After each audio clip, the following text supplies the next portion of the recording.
Hi, this is Scott Garibay, and today I want to talk about Dungeons and Dragons, and I want to talk about editions, and I want to talk about the brilliant Mean Girls 2024. By the way, spoilers for everything that ever touched Mean Girls. All right, the first Mean Girls 2004, Mean Girls the musical, Mean Girls the Mean Girls 2024. So I think that Mean Girls 2024 is extremely important to Dungeons and Dragons because I think Tina Fey used Dungeons and Dragons edition model.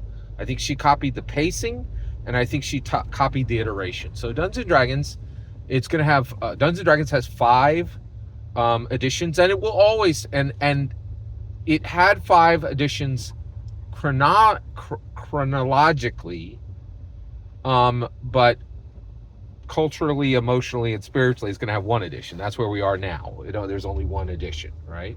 And there's never going to be another edition, which is really nice. But Mean Girls did something really spectacular. And what I want to talk about today is kind of unusual. Is Mean Girls? I think it just opened up hetero allyship in Dungeons and Dragons. Let's talk about that. All right, so absolutely an astonishing film. Mean Girls. Really, I've never seen anything like this film, right? So it's just so self-aware and so hyper-modern, right? And so now, and so true, and so kind, and so tolerant, right? Which is what Dungeons and Dragons is always trying to be, and that's why it gets in so much trouble, right?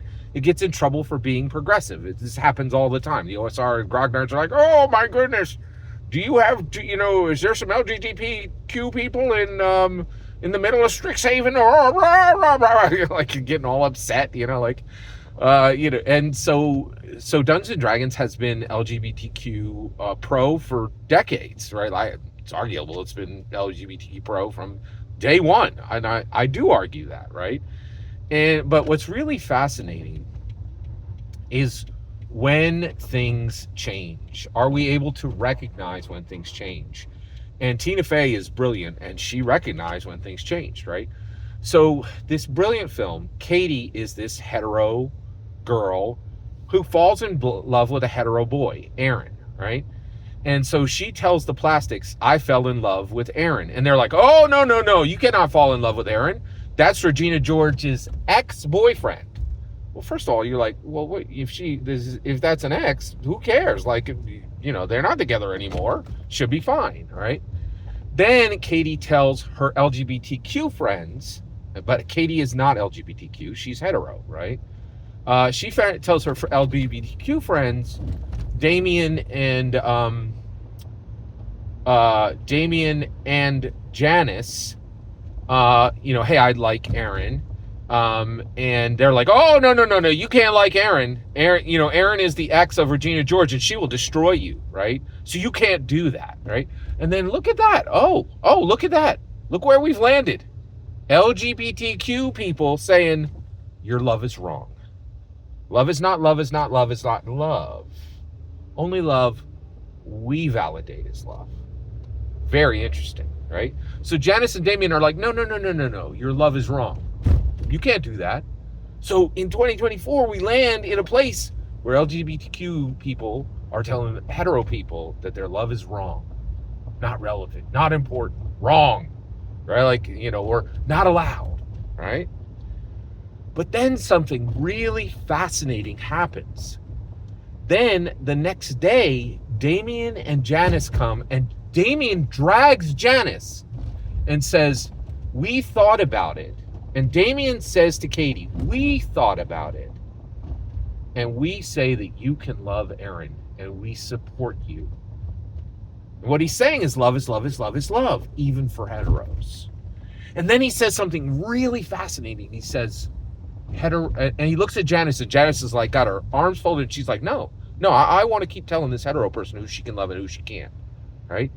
And Damien says to her, hetero allyship. Says it right in the movie.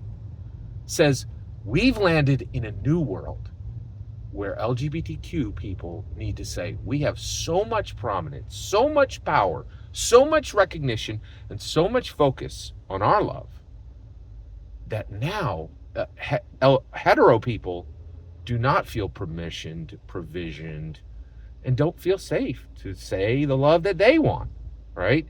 And what attention has been given to them. And now in 2024, we've arrived in a place where the LGBTQ community needs to start supplying allies to heteros. That's fascinating. I totally agree with Mean Girls, and even more so, what I really agree with is what I think is really fascinating is I think Tina Fey is 100% right. And where we really land is Dungeons and Dragons has done an absolutely fantastic job of supporting LGBTQ from 1974 to 2024. I think it's been pretty much flawless, right? But now, when was the last hetero relationship you saw in a D&D canon book? And that's where I'm landing. I think we've actually arrived in a place where Dungeons and Dragons can start thinking about hetero allyship. They've been thinking about LGBTQ. I'm not telling you they've been thinking about LGBTQ allyship.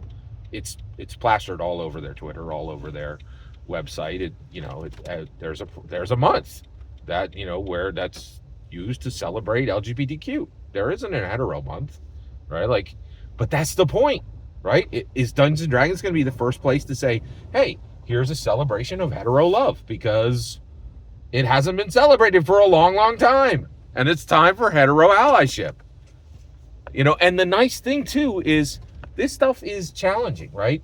And you're like, well, is that the right place to do it? And actually, often Dungeons and Dragons is exactly the right place to do it, because it is a safe place because of the remove. The fantasy serves as a remove. So one, I want to really applaud Tina Fey for doing this incredible thing and making things really nice. And it was incredible. She brought forward hetero allyship, and I think Dungeons & Dragons is the perfect place to introduce it to the world and say, yes, we now live in a world where LGBTQ need to start supplying allies to the hetero world, because that's where we're at today. Every single word you just heard is my humble opinion. What's important is when I get to hear your humble opinion, when you get in the comments and send your traffic. Please consider liking and subscribing, and have a wonderful millennium.